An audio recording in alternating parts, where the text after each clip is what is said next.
Welcome back to the Deep Dive. Our mission today is to give you a complete shortcut to understanding, well, what might be the biggest strategic move happening in the global EV market right now, We're talking about the Chinese giant, NIO. and their two-pronged expansion strategy. That's exactly right. Look, NIO is known for its high-end, premium vehicles, but they are executing a really dramatic pivot. We've been diving into sources detailing their new sub-brands, Onvo and Firefly. And these aren't just new models. Not at all. They are entire new product lines. They're designed to capture massive volume in more accessible market segments with a serious eye on European expansion. We have a comprehensive stack of material, everything from engineering specs to market intelligence that shows exactly how they plan to do this. So we'll start by establishing the premium foundation of NIO. And really unpack why this pivot is so essential, not just desirable. Then we'll dive deep into the family challenger, Onvo, and finish up with a tech-packed compact that's designed specifically for you, the urban European driver, Firefly. Let's do it. So let's start at the beginning. NIO. Set the context. NIO was founded back in 2014.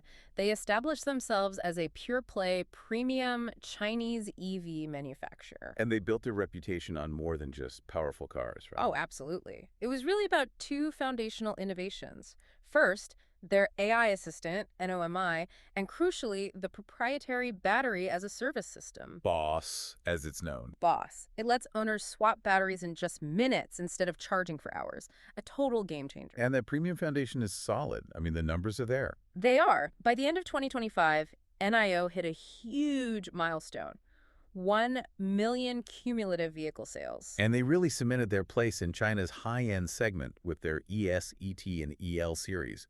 We're talking cars with up to 900 CV. Which is metric horsepower for our listeners. Right, and ranges that get close to and sometimes even go past 1,000 kilometers. Yeah. They're leading the luxury charge at home. But here's the challenge. The Chinese EV market, even at the premium end, is becoming just intensely competitive. You have players like BYD moving aggressively upmarket. So even though NIO is successful, the pressure for volume is building. It's become immense. Okay, so let's unpack that. Why would they risk cannibalizing their own market by launching two entirely new and significantly lower cost sub-brands? If the main brand is successful, why pivot so aggressively? This is the core strategic insight. This multi-brand approach, it's vital for long-term survival. It's about achieving the massive economies of scale they need to sustain their whole ecosystem. So the main NIO brand provides the profit margin. Exactly. But Onvo and Firefly provide the volume. And why do they need that volume? To pay for the battery swap network. Precisely. To subsidize and justify the huge operational cost of building and maintaining that network. This expansion lets them sell high volumes and lower margin segments while making sure every new car, no matter the price, is compatible with the BAS infrastructure. So the volume brands aren't just about selling more cars. They're actually critical to the entire network's viability. That makes perfect sense. It does. The new brands strengthen the BAS value proposition for everyone. All right, let's look at the first massive volume player then, Onvo. I'm told it translates to road to happiness. It does. And this brand isn't aiming at a niche. It's aimed squarely at young families. And positions as the direct, aggressive competitor too. The dominant Tesla Model Y. Of course. So let's talk about the launch model, the L60 SUV. This is where the engineering gets fascinating. First off, it's physically larger than the Model Y. It measures 4.8 meters long with a 2,950 millimeter wheelbase. So it's designed for more internal space, for families. Right. But what's really fascinating here is how they achieved incredible efficiency despite that size. Because bigger cars are usually battery guzzlers. They are, but the L60 boasts an incredible drag coefficient of 0.229 CD. That is slippery. It is. More importantly, look at the energy consumption numbers. Under the CLTC standard, that's the China Light Duty Vehicle Test Cycle, the L60 manages consumption as low as 12.1 kilowatts per 100 kilometers. And for context, The Tesla Model Y is rated at 12.5 kilowatts per 100 kilometers under that same standard. so it's more efficient than the market leader. That's a huge technical achievement. A huge achievement. Speaking of technical achievements, the powertrain is built on a next-generation 900-volt architecture. Now, for listeners who don't spend their time reading electrical engineering specs, why is that number so important? That 900-volt system isn't just a number. It fundamentally changes the speed equation. It allows for incredibly fast DC charging if you use a plug. But for NIO, More critically for NIO, it allows for extremely rapid, high-efficiency battery swapping. The technology is engineered for minimal downtime. And the battery options seem to reinforce that whole BAS strategy. They absolutely do. The L60s offers a standard 555-kilometer range from a 60-kilowatt battery and a long range of 730 kilometers from an 85-kilowatt pack, But then there's the headline grabber, the extra long range. promising over 1,000 kilometers from a massive 150-kilowatt semi-solid state pack. Here's the key insight, though, and it goes right back to the volume strategy. You cannot purchase that top-tier 150-kilowatt pack outright. It's exclusively available for rental or swap. Exactly. This means the buy subscription model lowers the base purchase price of the L60 significantly, making it accessible. The base price in China for the single motor version, if you rent the battery, is around $21,200. Wow. And renting that standard 60 kilowatt pack costs you about $85 a month. That price point makes the Model Y look expensive by comparison. It really does. It drastically changes the barrier to entry for a large, efficient family EV. So connecting this to the bigger picture, is the swap infrastructure actually ready to support this huge volume increase? It's adapting rapidly. Onvo vehicles are only compatible with the newer third and fourth generation swap stations. So they're future-proofing it. Right. And it means NIO is aggressively accelerating the rollout of these new compatible stations. They're aiming for 2,500 across China by the end of 2025. And they need to, because the sales success was immediate. The sales numbers are startling. Deliveries of the L60 started in September 2024, and by October 2025, the brand was already dominating. And it wasn't just the L60.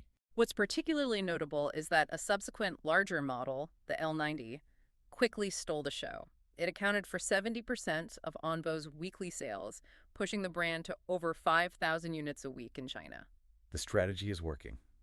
Immediately. It is. Before we move on, I have to mention a few of the thoughtful technical details, especially for that family audience. Like the interior. The interior uses a huge 17.2-inch central screen, and instead of a traditional instrument cluster, you get a 13-inch head-up display. And for those long road trips. The front seats fold entirely flat to create a sleeping bed. That is very customer-centric design. Well, and that design pedigree comes from Raul Pyers, who is a former Bentley designer.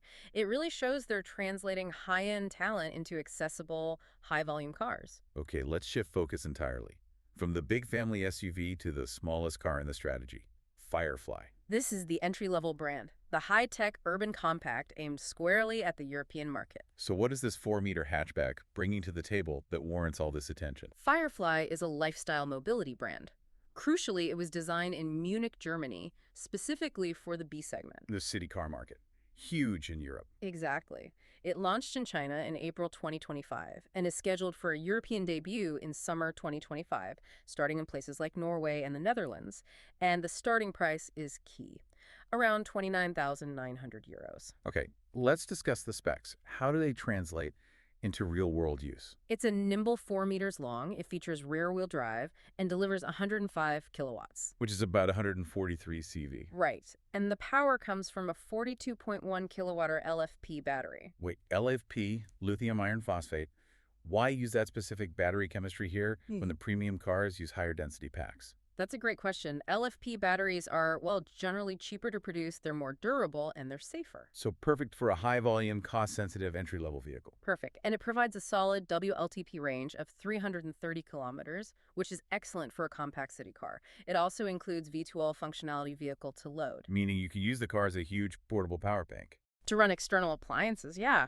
A big selling point for camping or worksite use. Here's where it really grabs your attention, though. The premium features packed into this sub-30,000 euro car. They talk about smart roominess. And it has a generous 92-liter frunk, the front trunk, and 404 liters in the rear. But the tech is what really shocks me. It truly is a density of luxury features. The cabin has a 13.2-inch central screen, but the key feature, get this, is a 14-speaker sound system enhanced by Dolby Atmos. Standard. That's usually reserved for premium saloons, not a city hatchback. It also includes the Lumo AI assistant for full scenario voice control. And they didn't sacrifice safety for all that tech. Far from it. The sources confirm it's been designed for a 5-star Euro NCAP rating. It has a high-strength structure and an impressive 9 airbags, I know. including a front center airbag, which is designed to prevent front passengers from colliding with each other and a severe side impact. That density of safety and tech is usually unheard of at this price point. This raises an important and kind of conflicting question about market adaptation.